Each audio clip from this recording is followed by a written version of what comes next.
Hey, what is up, everybody? Thanks for tuning in. This is yet another episode of Fanboy Cantina Live, and we are talking about episode 3 of WandaVision in color. And here we are. Mr. C, how are you doing? Feeling good. How are you doing? I'm doing good, thanks. So again, we're talking, and thanks everybody for tuning in. We're talking about episode 3, and we'll have a similar format as what we had before. First, we'll talk about some non-spoiler types of impressions now that we are at the third episode here, and then we'll, I think, quickly get into the spoiler discussion. So with that, let me just put up the banner. So this is the non-spoiler part of the show. Uh, Mr. C, how did you feel about this episode? Well, this is the third out of 9, so let's do the math. We're 1/3 into the story now. Yeah. From the start, okay, as we expected, the TV references or the sitcom or family-friendly TV program references were going to advance. Color was Hmm. introduced towards the end of the last episode, so now we have color and style that's very tributary or similar to the Brady Bunch. The opening song sounded a bit more like the Partridge Family song, and of course, the Brady Bunch and the Partridge Family were contemporary shows to each other and staple family shows of that era. So as it was opening, I'm like, okay, this is part of the natural progression. Here we go. Let's jump in and see what we're looking at. As far as the actual set, it was very much to as I was, oh, hello to Guadalupe. As I was taking it, it was very much just a restructuring of the elements within the Brady household, the stairwell, the foyer or the lobby, the family room uh, area was just all the pieces were there, but in a different configuration. What were your what was your read on the show from just coming into it? Yeah, for me, this is now the third episode, as you said, and we're moving further into, further ahead, I guess, in time. Everything's in color. Um, about halfway through the episode, I had similar kind of challenges that I had with the first two of, oh man, when is this going to pick up? When are we going to actually see stuff? I mean, I had a good time. I enjoyed the beats of, the traditional sitcom type of format, but I'm kind of dying for something to happen. And once stuff started to happen, I was more interested. But I am struggling with the format of this show, uh, honestly. I like it overall, but I'm struggling a little bit. Um, okay, should we hop into the spoilers then? Again, not much to talk about here. Let's Uh, go. let us go. So let me flip the banner here, and if you have not watched the episode yet, might want to, pause and come back to the stream at a later time. Um, all right. How should we do this? Should we go in order of events or overall impressions? What do you think? Let's go overall impressions. All right. You want to start first? I'll start and from the jumping off point of what you just said. It's the Okay. For me, it was to be careful of what you ask for. So yes, we Okay. are waiting for the setup to start to have payoffs or for the tension to build and rise. So Right. okay, all of a sudden the stuff started to happen, and then that then generated the discomfort for me because there's not just one shoe to drop, or in this circumstance, there's plenty of figurative shoes to be dropping. There's plenty of reveal of everything that's going wrong or everything that's under that surface level. So the rate of the evolution of the kids during the pregnancy is one thing. So then they're still doing the push forward and pull back. So then in a Right. comedic way, Vision speeds off to go get the doctor, and here comes Geraldine. Whereas just in the previous episode, they're good pals with Geraldine, and she got incorporated into the magic show, and she seemed more of an ally, more of a closeness with Wanda than the other uh, characters that were around in the women's club. Hmm. So things start to reveal themselves. So then the mention of Ultron, there it is, and you see Wanda's reaction. Like uh, we can read between the lines that her constructed reality is starting to be challenged or starting to come apart at the seams, and so then then I was like, oh, then be careful what you ask for. I was feeling the discomfort of the rising tension. What were your first takes or first reads? Yeah, no, I think that's a right take.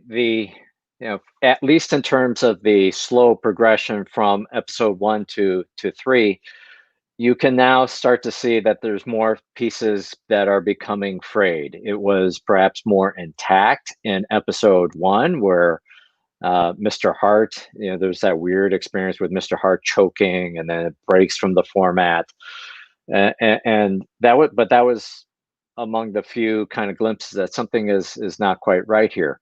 In this case, yeah, it's more obvious. We are now starting to see the fraying at the edges of this clearly fake environment. That this is not reality. Yeah. Um, so let's talk about some of the specific points that come into the show.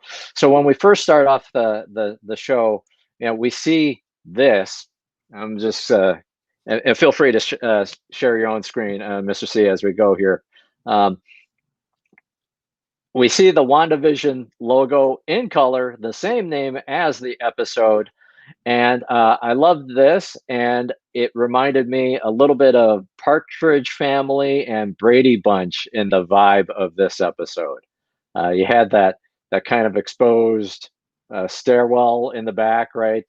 Which was a distinctive part of the living room in the Brady household. You had the different colors, the what is it, the yellow, red, and blue primary colors in the back that reminded me of Partridge Family. So I Oh, liked those beats or those elements that reminded me of the show way back when. I hadn't caught that, but yes, the stained glass windows in the back wall of the family room or entry room into the household was definitely reminiscent of the colors of the Partridge Family bus. Yep, So not bad, not bad. not bad, not bad. And but I think at the very beginning when we're talking when you see it's the two of them are with the doctor in their living room. She's obviously much more pregnant than she was at the end of episode two, so that's kind of strange. There's the discussion about how many hours is this, or the span of time, and how quickly she's becoming she's advancing in her pregnancy. So that all is peculiar. But then we have this thing that happens, and I I know it's kind of funny and stuff, but I actually got really uncomfortable and a bit chills with this. And he's just sort of staring into space. The neighbor, uh, he's trimming the hedges, but now he's sawing into a concrete uh, fence. I don't know about you, Mr. C, but my hedge trimmer doesn't go through concrete. Um, Hence, something is amiss, right? So that as you're saying, the fraying is starting to become more evident. The unraveling continues. yeah, and I felt like over the course of the episode, you saw more elements of more magical elements coming in. Like we saw this moment from the trailer where the baby mobile comes to life, and Wanda is painting the nursery with her magic, with her powers. um, so I felt like over the course of the episode we saw more magic being introduced. And I'll say for episode 3, different than the previous two. If the first two were showing a clinging of the characters clinging to the sitcom hijinks, I would say Hmm. with this slight tone shift now into color and into episode 3, that I would describe it as a more desperate clinging to the sitcom Mm. hijinks. So specifically the transition, the Geraldine character comes in while Vision's away. she's trying to borrow a bucket, and then she's telling a story, and Wanda's still trying to hide the pregnancy, and then it becomes clear that Geraldine's going to be there during the delivery. Uh, Hmm. and then when the stork painting, as did the butterflies from the mobile, come to life, the stork that was painted on the wall comes to life, then that just became, for me, it went from more light comedy to more creepy, unraveling. Uh, so yeah, the tension is building. Yeah, no, definitely, definitely so. And by the way, since we are live here, if you are just joining, feel free to post in the chat, and we would love to chat with you and hear your impressions on the episode. Um, as she goes through those pregnancy pains and as she's suffering, the lights flicker on and off, apparently across the entire neighborhood. We learn later that Geraldine's pipes burst, apparently, though it doesn't seem so worried later in the episode that her pipes have burst, but whatever. Um, and the one sitcom, the true sitcom moment that I did laugh at was this one, where the wife steps in and says, "Do these earrings make me look fat?" And then the lights go off, and I think the guy says, "Oh, thank God." I did genuinely laugh at that moment. That was a good bit. Definitely. That was good. It was an in and out, and I'm not sure how much of a pure bit that it was, just to provide that one singular isolated joke, or how Yeah, much may or may not connect to things in future episodes. But yeah, that's part of the hook to keep, one of the hooks uh, to keep us viewing. yep, yep, yeah. Because I watched some feedback about episodes 1 and 2, and some folks had observed, yeah, the jokes weren't necessarily that funny and that perhaps adding to the discomfort of those two episodes. How, yeah. Um, but I'm curious on your thoughts on this moment here. Now it seems that Vision is seeing something. Vision realizes in this moment that something is not quite right. Something is it takes a break. He remembers Mr. Hart from 2 episodes ago, that incident. He thinks about the neighbor, what he had seen. And so Vision is realizing that something is amiss, something is awry. And then there's the rewind, and now we're back into the sitcom again. I'm getting feelings that I think this continues to validate my feelings that Vision may still be dead, and Vision is just a part of this construct, whatever it is. That Vision is not an active, willing participant. He is just part of the construct. Yeah, you could speculate how much of his memory, or how much of his essence was transferred through the flash drive or through the upload, or what have you. But yeah, Hmm. there's no way that it's going to be Vision just, through whatever means, was completely restored, uh, to to who he was and what he was right before the battle with Thanos. Yeah, yeah, Now, see, this and he's the yeah, way in there. His collar, the one collar was tucked in, the other piece of the collar was tucked out, uh uh, huh, similar to the previous episode. And his magician, vest, half of the vest coat was tucked in, half was tucked out. So I think they're showing by subtle repetition the the things are slightly askew in his clothing. So I would suspect that things will continue. That there'll be, when is it Halloween episode coming? Because then, yeah, to see them in their more traditional comics attire. So there's still, whichever sequence it goes, whenever that episode comes about, they're still having some kind of moments, at least pieces of the episodes, dedicated to, the idea of blending in or being part of the community. So we'll have to see. yeah, yeah. So that brings us then to our next beat, which is this piece about the commercial, and I still continue to believe that the commercials are part of her memories, her foundational elements, her story that are seeping into the present, or whatever the current present is.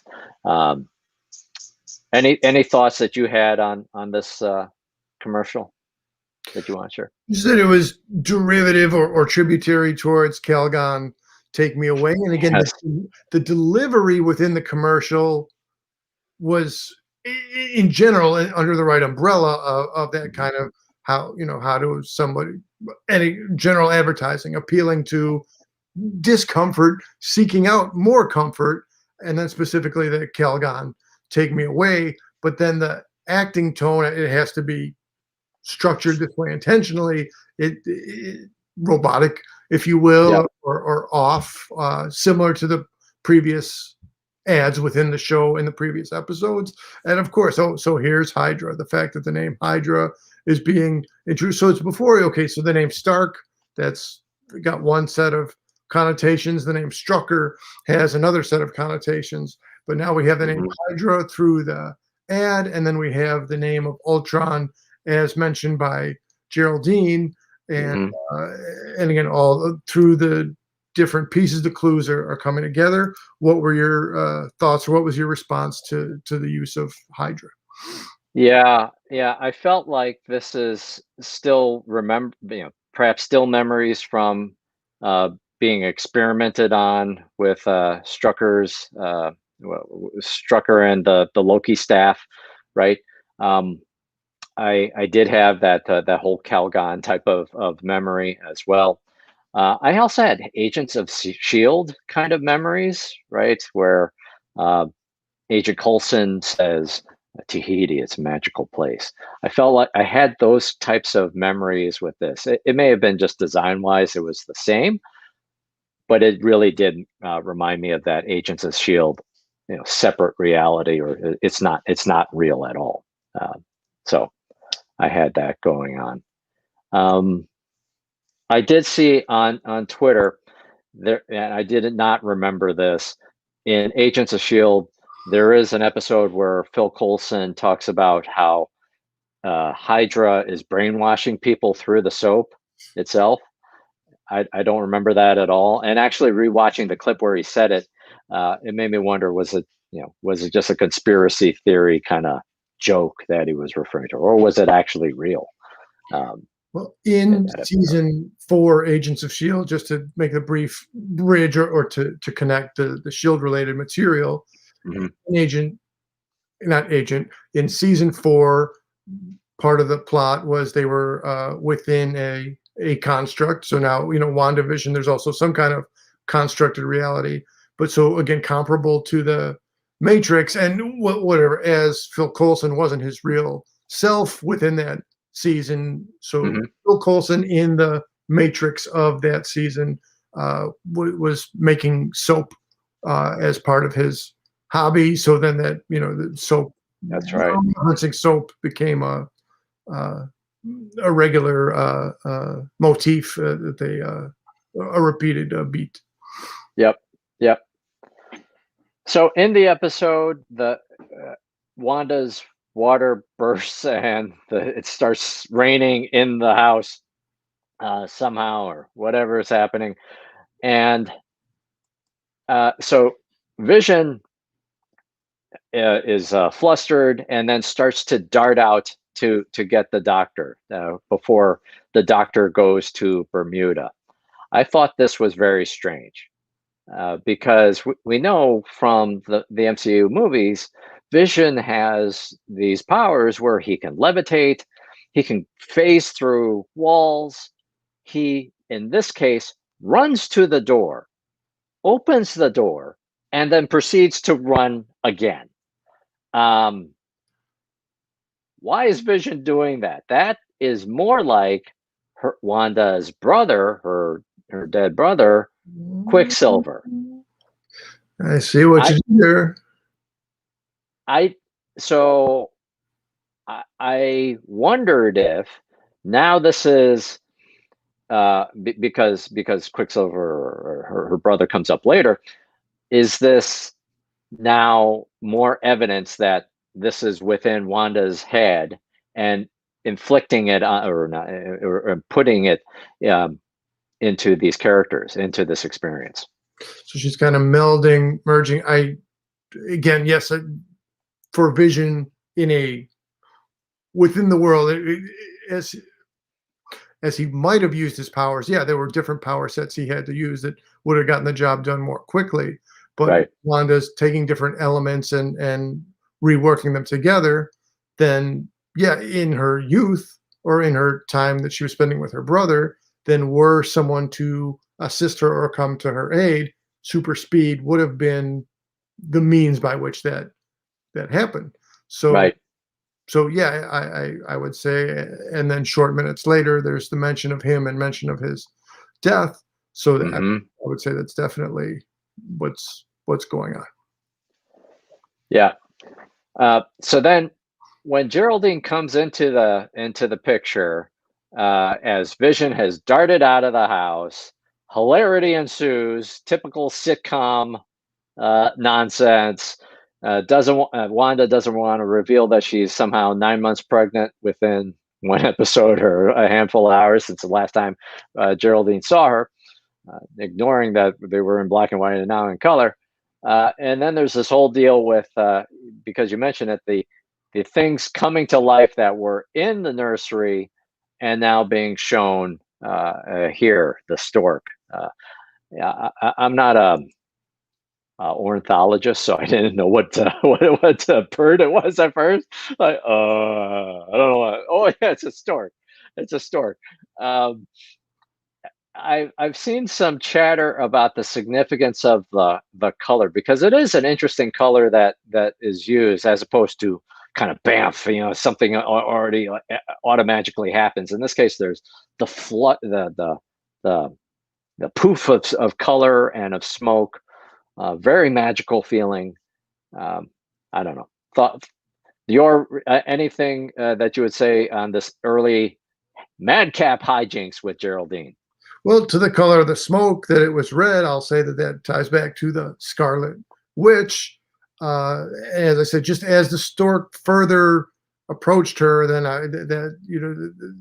things were further. Certain elements, then certain pieces of this construct are not completely to Wanda's control. So now, if we're making a list of those things, we have the way the stork is interacting with Geraldine.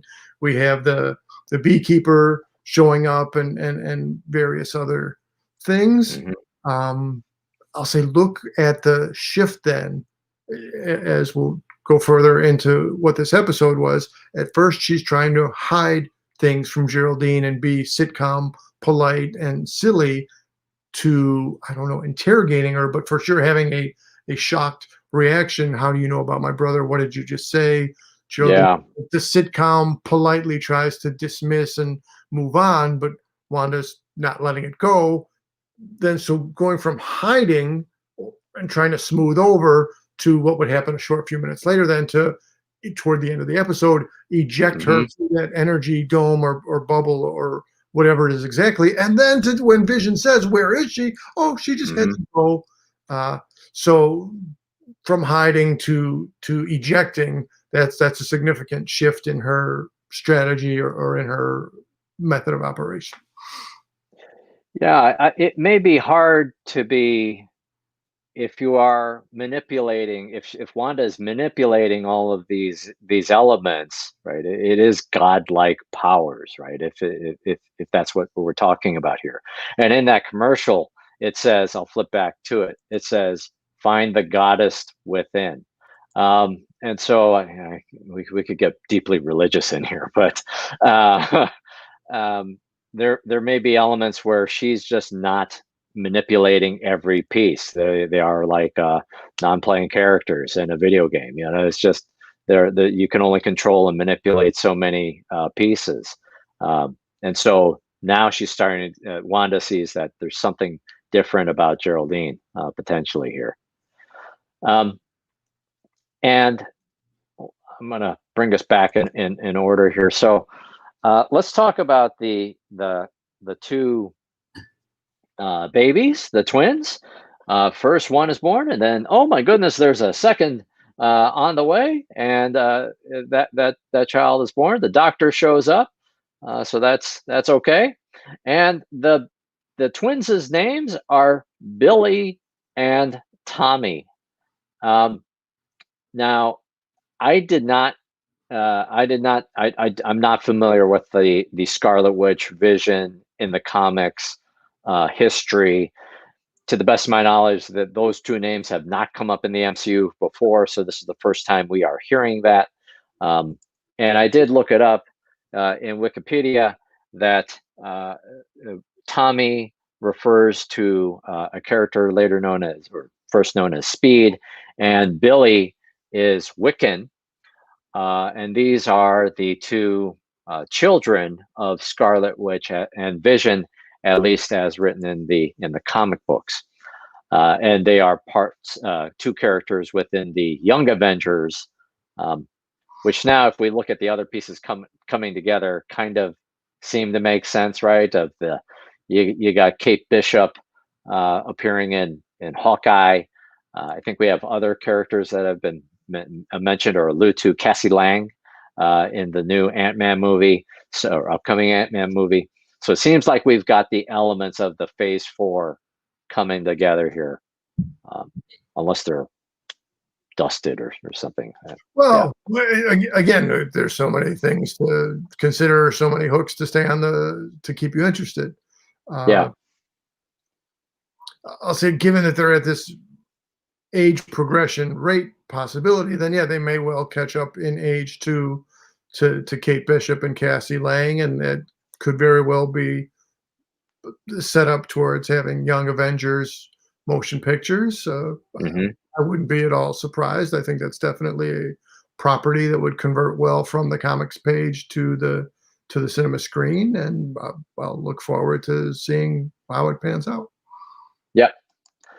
So let's I'll move us ahead here to the thing that has thrown me off in all of these episodes to date, and frankly, even in some of the MCU movies, is the disappearance of Wanda's accent, where she has a very heavy and people over time, if may adapt out of their accent or train themselves to speak differently. But she has a very heavy accent in Age of Ultron, and then it's all but gone towards Endgame. So I really appreciated this moment here where she finally speaks in Sokovian. She brings back her native tongue, singing to the twins. So I thought that was interesting, because she has a very distinctly. I've been trying to figure out what her accent is in all of these episodes, but it's obviously very American, not in the least bit Sokovian. So I thought that was interesting, where she's now you see that break. Yeah. I'd like to. I don't know how we would find them, but the lyrics or lyrics in translation, because Sokovian being a fictional language, to follow in the long history of fictional languages from Klingon and everything else. So it'd be interesting to see what how detail oriented they went, and what might those lyrics be and translate into. That would be an interesting thread to follow.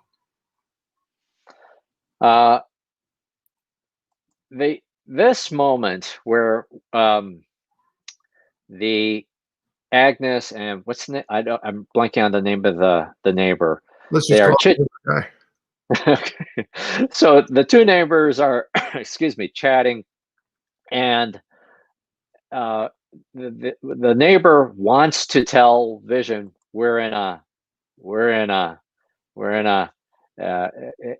that they're. I assume that the word is going to be that they are trapped, that this is not actually reality. But Agnes turns around and says, "Stop it! Stop it!" I think it's just one, "Stop it."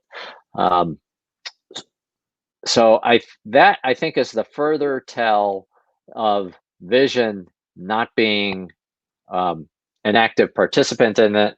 He is like one of these non-playing characters of this reality, or something like that. That was a validation for me, I think. And tying that together with Geraldine comes in for the problem with her pipes, and they're Mhm. saying, well, Geraldine doesn't really, she just kind of showed up. She doesn't really live anywhere. So if she doesn't live anywhere, then how did her pipes burst? So there's Right. again these dangling things to be resolved. I did a quick check. If I'm right, the character's name is Herb. So then Okay. we can call him Herb. Herb. Thank you for that. Thank you for that. So Herb, yes, that's right. Vision says it. Yeah. In the further chipping away, while that drama is happening outside, the drama happening inside is Geraldine takes a break, and it happens also when the stork hijinks are happening, where she seems to break out of character, but here now she's completely thrown out of character and remembers, oh, when Wanda mentions that she had a twin brother that she brings up, and wasn't he killed by Ultron? And then there's the unraveling where Wanda sees the sword symbol on Geraldine's as Geraldine's pendant. Uh, so that starts to set off Wanda. She becomes uncomfortable and appears to toss Geraldine out of that reality. Um, and so before we get to the final shots where Geraldine and is outside of this world, anything that you would say here? Not as a replica, but just as some kind of, and maybe this is more just how I'm processing it, but her clothing, her within the show, Uh-huh. is just a touch similar to the vest and the flow of the sleeves. Definitely fitting for 70s, and also for this character who is also Captain Marvel, or one of the many Captain Marvels from the comics pages. So as she originally appeared in the Avengers issues, Hmm. there's just a similarity between her civilian clothing that we're seeing here and her comic costume. And again, as in our previous conversation, I pulled what was my first comics impression of Scarlet Witch and what was my first comics impression of Vision. So right around this era Oh, here, here we go. this is going back Avengers 234. As we can see, the name of this specific comic issue was Seasons of the Witch. So there, it's a Scarlet Witch related story. If I can just flip for a minute again, just a lot of what's being pulled for the WandaVision show is definitely related to the MCU. Well, it's within the MCU and to the Hmm. Avengers movies. So just as another similar thread, Vision was injured, and that was part of what was causing her such difficulty. So here in this issue 234, there's Hmm. opening up with Vision having been injured, and now so here's another energy bubble circumstance. In this case, Oh, Vision that's interesting. energy bubble, but tying it to the end of the TV episode, ejecting the Geraldine Captain Marvel character out of the energy bubble. So it's just again, oh, there she is. That's a rough landing. That's not the face. I mean, any landing you can walk away from is a good landing, but that is not the face of somebody who's just comfortably hanging out, is taking some quiet time in the grass. Uh, Yeah. so just, yeah, again, the way there's all these different little things, I'd encourage people to, if they're so inclined or interested, to check out some of the Avengers comics of that era if they're looking to tie things together for their enjoyment of the experience of the show. Uh, wow, from hiding from Geraldine or concealing from Geraldine to ejecting her. Yeah, Yeah. what's next with that? Yeah, I hope this isn't the last that we see of the Geraldine character, or if she is actually Captain Marvel, the later incarnation, one of the incarnations of Captain Marvel. I hope that's not the last we see of her in this series. But we shall see. Now, I did wonder, because when we end the episode, when we see the ending of the episode, Westview is apparently an actual place, and you could see there are buildings in the distance. Um, we also see that energy bubble thing too, that seems to be happening. I wondered, who are these people? Are these people possible Hydra agents or FBI agents, given the Randall Park character? But no, you can sort of see on the door of that one truck, you have to zoom in, the sword symbol. Um, so connecting the dots, then the agents are rescuing Geraldine in this case, or Captain Marvel. Um, yeah, I don't know. I ended up with a lot of questions from this. So to get to, I think, overall impressions, I or what it may actually be happening. I do think that it is Scarlet Witch, or excuse me, Wanda, altering this reality. Uh, I don't think that it's now Sword influencing it. I do feel like it's Sword trying to break in to try to rescue Wanda. I do have questions about why Geraldine doesn't seem to know who she is or what's going on. You would expect that if it was supposed to be a rescue, that it's an actual rescue. Instead, it doesn't seem like she's a active participant. Yeah, I think the Excuse me. trailer was edited differently than how it showed in the episode, but it looked, if I remember right, from the trailer when she rings the doorbell and she says, "Well, who are you?" Well, I don't know exactly, whichever way they scripted that exactly. Uh, yeah, it played out differently in the episode, and so again, maybe she was sent in as part of Sword's mission to rescue or confront Wanda, and we'll have to see. I'll say it was noteworthy going back into this Avengers 234 issue that part of the storyline, that as Vision was only injured, not destroyed by Thanos, but as he was injured, she did not want to leave the bedside. She slept in the chair next to his medical area within the Avengers mansion. Hmm. So she was very insistent in that context, in that situation, in being right next to him and doing whatever possible to be there for him. And then also within this issue, it references farther back into the Avengers history, a different time where the situation was over her head and she had Mm. turned briefly on her fellow Avengers. So there's definitely the continuing foreshadowing of her establishing or being part of a multiverse of madness. Yeah. Okay. Well, and as we reach the conclusion here, if you're watching later, please post in the comments, or if you're watching now, feel free to add a comment.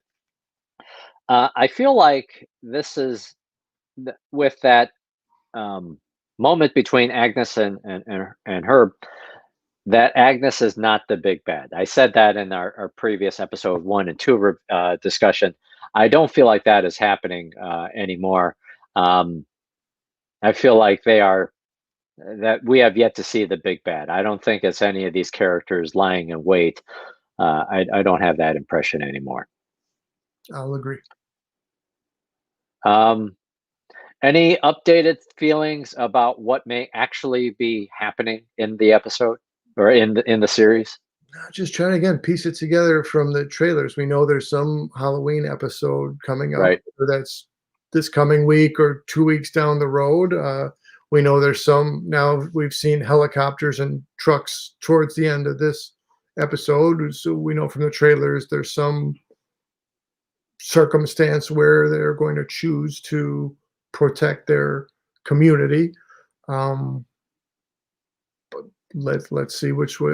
Let's get the magic 8 ball. Let's see which way it all shakes out. And again, for the type of discomfort that I had waiting for other shoes to drop, I guess that's, Right. as I said earlier, be careful what you ask for, but better better the shoe drops, better the plot points reveal themselves. Well, I mean, they kind of have to as the story's continuing. But in other words, let's get into it. Let's not be on the precipice, and let's not just keep the specter of that which is about to go wrong floating and continuing and being ominous. Let's get into it, and like I'm hoping for not the exact same within the story discomfort for next week that I had for this week for episode 3. Yeah. You, Paul? Yeah. Still TBD. And as I said at the beginning of our show here, I'm wrestling with the format still. I enjoy it, I guess. I mean, I at least chuckled a few times during the episode. I do kind of wonder how Marvel is handling this phase 4 rollout of the characters. So if this is a backdoor way, or not the backdoor way, if this is the way that they are trying to introduce the young Avengers, such as Monica Rambeau, or the next generation of Avengers, right? Monica Rambeau and Wiccan and Speed, because there was kind of a clean break with the original big characters with Endgame, or the core Avengers with Endgame.